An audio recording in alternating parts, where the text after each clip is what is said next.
میں نے لن تنجو میں کچھ دو دلائل بیان کی تھی، یاد ہے؟ کس میں؟ یا لغوی معنی یا کیا بولو اصطلاحی معنی. لغوی معنی ولادت کو کہتے ہیں.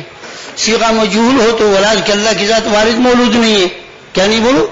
اور یہ نفی صحیح ہے، کیا بولو؟ نفی صحیح ہے، اللہ کی ذات تو کس سے پاک ہے؟ ہاں جی. اور ایک میں نے برہان کا معنی کیا تھا کہ ایک معنی اس کا دلیل بھی آتا ہے، لیکن میں نے کہا کہ اس کا تعلق اس سے کہ کچھ منطقی براہین ہے. کیا بولو؟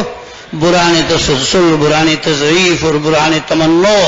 ہاں جی کئی دلیلیں ہیں. اس کو انشاءاللہ کچھ صفحوں بعد آتا ہے برہان تسلسل، پھر اس میں اس کی تذکرہ کریں گے. اس کے بعد کہتے ہیں تغییر. کیا بولو؟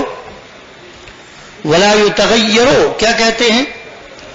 کیا کہتے ہیں؟ لا، اللہ کے ذات میں تغییر نہیں آتا ہے. سمجھے بھائی؟ یہاں فلسفی باتیں چھیڑی جاتی ہے کہ تغییر ذات سے وصف کی طرف ہے، وصف سے ذات کی طرف ہے، حقائق میں تبدیلی ہے. مثلا پانی سے آگ بن جائے، آگ سے پانی بن جائے، مٹی بن جائے، یہ بھی سارے تغیرات ہیں نا. تو یہ تغیرات سارے کے سارے کیا ہے بولو؟ جب مادہ یا خواص مواد کا ہوتا ہے یا حوادث کا ہوتا ہے. غور کر لو، جو چیز تغییر آ جائے اس کا مطلب ہے کہ اس کی اپنی حیثیت ختم ہو جاتی ہے نا. کیا ہوتی ہے؟ اللہ کی ذات میں تغییر نہیں آتا. کیا نہیں آتا؟ وہ تغییر آیا تو حوادث ہو جائے گا. اللہ کی ذات واجب ہے، ضرور وجود مؤثر حقیقی ہے. ہاں جی تو لہذا ایسا ہی رہے گا، مؤثر حقیقی ہوگا. سمجھ گیا مولانا؟ ہاں بڑا آسان سبق ہے. اب اس کو اس طرح یاد کرو جیسے میں پڑھا رہا ہوں، پریشان نہ ہو جاؤ.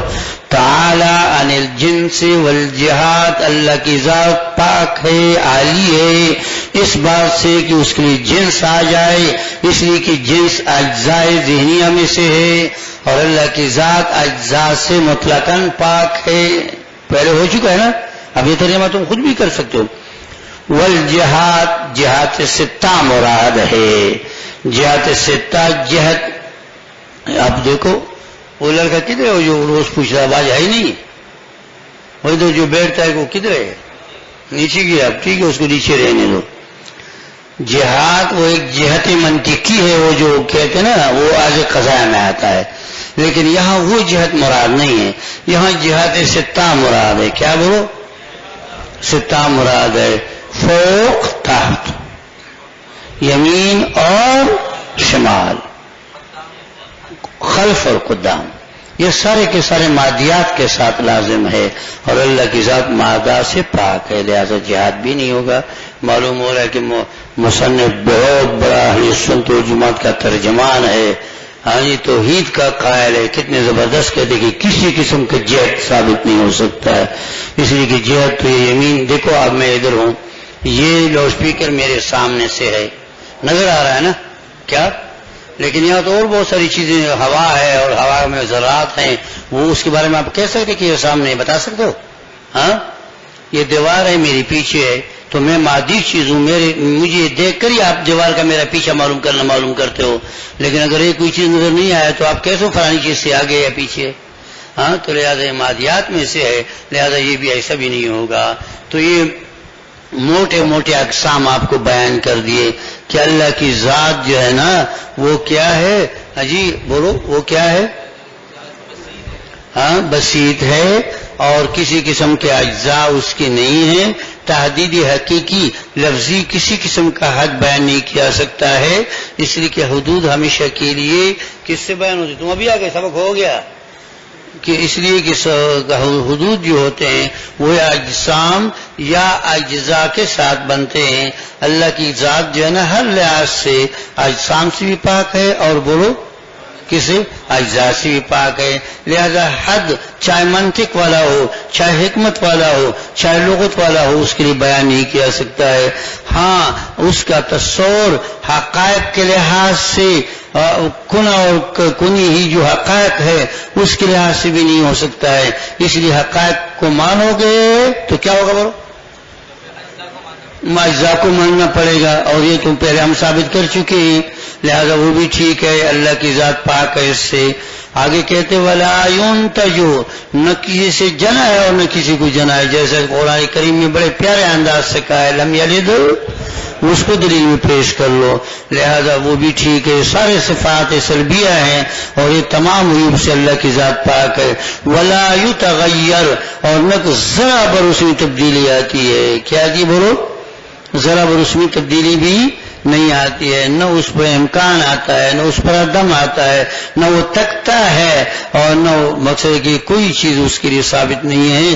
ہاں جی، اللہ کی ذات بہت عالی ہے اس بات سے کہ اس کے لیے اجناس ثابت کیا جائے، اس لیے کہ اجناس تو اجزاء ذہنیہ ہیں. اگر جنس کا قول کرو گے تو کیا ثابت کرنا پڑے گا؟ اجزاء ثابت کر. اجزاء کا تو نفع ثابت ہے، ثبوت نفع ہے، تو یہ بھی نفع ہو جائے گا. کیا ہو گیا؟ کتنے باتیں ہو گئی؟ جہاد. جہاد سے مراد کیا بولو؟ ہاں، جہاد ستہ، اور وہ من لوازم الجسم ہے. کیا بولو؟ اور من لوازم المادیات ہے. تو جہاں مادہ نہ ہو، جہاں جسمیت نہ ہو، ہاں جی، تو اگر وہ علامہ کیا ہے ابن تیمیہ رحمۃ اللہ علیہ کی بات مانی جائے کہ کمائے علی کو بشانی، تو ہم کہتے پھر وہ جہاد بھی کمائے علی کو بشانی ہوگا. ہمارے سمجھ میں نہیں آیا ہوگا. منطقی بنو، عالم بنو گے، کوئی آپ کو چھیڑ نہیں سکے گا. کیا نہیں کرے گا؟ چھیڑ نہیں سکے گا. سمجھ گئے بھائی؟ ہمارے ایک دوست ہے، وہ کبھی کبھی آتے ہیں تو کہہ رہا مولوی صاحب میں آتا ہوں، میں گھر میں کھانا کھا کے آ جاؤں گا. میں کیوں؟ ہاں جی، تو کہہ رہا ہے کہ میں آپ کو تکلیف نہیں دینا چاہتا ہوں. میں نے اچھا، تو تکلیف مجھے پتا ہے کہ مجھے کس چیز سے تکلیف ہوتی ہے، آپ کو پتا ہے کہ تکلیف ہوتی ہے. ہاں، کہہ رہا وہ تو میں نے کہا تکلیف تو یہ ہے کہ آپ کھانے کے ٹائم پر کسی گھر میں جاؤ اور کھانا کھانے بغیر چلا جاؤ گے، یہ تو آپ نے میزبان کو تکلیف دے دیا. آپ تو کہہ رہے تکلیف نہیں دے رہا ہوں، تم تو میرے تکلیف کے پیچھے پڑے ہوئی ہو. وہ کہہ رہا ہے کیا کروں، بس سمجھ گیا میں. تو بات یہ ہے کہ عقل سے بات اب نکالی جاتی ہے. جی، اس طرح کسی چیزوں کو چھیڑو گے. یہ ایسا ہے جیسا کہ آپ کہو گے کہ بخاری شریف کی صحیح حدیث ہے، یہ ابن سلم نے ایسے عقلیات بیان کیے ہیں، لیکن تم لوگ اس کو کم سمجھتے ہو. دیکھو میں نے بتایا کہ میں منطقی دلائل نہیں، منطقی جہاد نہیں لیتا ہوں، منطقی جہاد کا نفی نہیں کر سکتے ہو. اللہ کی ذات موجود بھی ضرورت ہے، اور ضرورت جہاد ہے. قضاء جہاد میں پڑھا نہیں پڑھا ہے، تو آپ کا ذہن ادھر بھی جانا چاہیے کہ جہاد کا لفظ تو جہاد تو ایک لفظ ادھر بھی استعمال ہو سکتا ہے. گویا کہ طالب علم اور عالم علم کا کیڑا ہوتا ہے، جب منہ سے لفظ نکل آتا ہے تو اس کے پیچھے رکھتا ہے کہ یہ لفظ کہاں استعمال ہوا ہے. ہاں جی، قرآن کریم میں جو ہم تفسیر بیان کرتے ہیں تو ہم کہتے کہ یہ لفظ ایک ایرانی رسالہ آتا تھا، میں بھی میرے پاس بھی آتا تھا، میں نے کسی کے تھرو آتا تھا، تو بڑا اچھا رسالہ تھا، وہ سفر خانے سے ایک قصے آتا تھا، تو ہر بات غلط نہیں ہوتی ہے. تو وہ اسے ایک مضمون آتا تھا کہ تفسیر، مادہ تفسیر، تو ایک لفظ کے تو وہ بتاتے تھے کہ یہ لفظ قرآن کریم میں اتنے معنوں میں آیا ہے اور اتنی جگہ آیا ہے. کیا آیا بولو؟ اب اس کا کام صرف یہی تھا، تو یہ کوئی بری بات تو نہیں تھی. تو ایک مادہ ہوتا ہے کہ آپ لوگ کو تفسیر بیان کرتے ہیں کہ یہ لفظ قرآن میں کتنی جگہ آیا ہے، کس کس معنی میں آیا ہے، حدیث میں کس کس معنی میں آیا ہے، تو وہ تو آپ کا وہی علمی اضافہ ہوتا ہے. یہاں تو آپ نے عقلاً بتانا ہے. کیا بولو؟ کون سا؟ ہاں، یہ لفظ جائے تا کے لیے بھی استعمال ہوتا ہے. کیا بولو؟ جائے ستا تو آپ جانتے ہیں، لیکن منطق میں بھی جہاد کا لفظ استعمال ہوتا ہے. سمجھ گئے؟ وہ موجہات میں آتا ہے. کس میں آتا ہے؟ تو آپ کو بتانا ہوگا کہ ادھر اسمہ میں آتا ہے، ادھر اسمہ میں آتا ہے. یہاں تو نفع کر رہا ہے. کیا کر رہا ہے؟ لہذا جائے ستا مراد ہے. کیا مراد ہے بولو؟ ہاں، بس. اب دیکھو آج تو سبق آسان ہوا نا، جیسے میں نے پڑھا ایسے یاد کرو، پریشانی اب تو مشکل نہیں ہے، کچھ آسان ہو رہا ہے. کسی کے ساتھ سمجھنے والے لڑکوں کے ساتھ بیٹھ جاؤ، اس کو ایسے ایسے جیسے میں نے ترجمہ کیا ایسا ترجمہ کرو، یہ تمہارے لیے کافی ہے. سمجھیے نا، یہ سارے صفات سلبیہ ہے. آپ کہتے ہیں جعل الکلیات، یہ جواب ہے اس جملے کا. کل شروع کروں گا وہاں جو کہا جا رہا تھا کہ ما اعظم اللہ کی ذات کیسے عظیم ہے. اگلے سننے والا کتنا ہے تو کہہ رہا تم دیکھتے نہیں اس دنیا کو پیدا کیا ہے. کیا یہ کیا ہے بولو؟ تم تو ایک پتھر پیدا نہیں کر سکتے ہو، ایک گائے نہیں بنا سکتے، پیدا نہیں کر سکتے. اللہ تعالیٰ نے پوری دنیا کو پیدا کیا.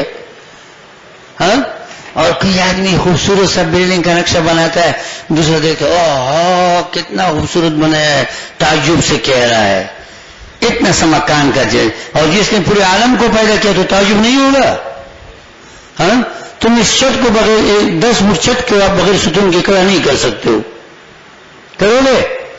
خالق کائنات کو دیکھو، آسمانوں کو بغیر ستون کے کھڑے کر دیے، تو اگر اس خوبصورت یہ چھت آپ کو خوبصورت نظر آتا ہے اور تعجب حیرانگی کے ساتھ دیکھ رہے ہو کہ کیسے بن گیا ہے، گول مسجد میں جاتے ہیں لوگ گھومتے ہو اس میں تو ستون بھی نہیں ہے، دیکھا گول مسجد ہو جو ہاں ڈیفینس کے پاس ہے، اس میں کبھی اندر گئے؟ ہاں جائیں تو بس ہر طرف سے گول ہے نا، ستون اندر سے نہیں ہے، تو بس حیرانگی کے ساتھ دیکھا جاتا ہے جو اتنی سی مسجد بنائی ہے اس کے لیے آپ بڑی تعجب کر رہے ہو، تو خالق کائنات کے لیے نہیں ہوگا؟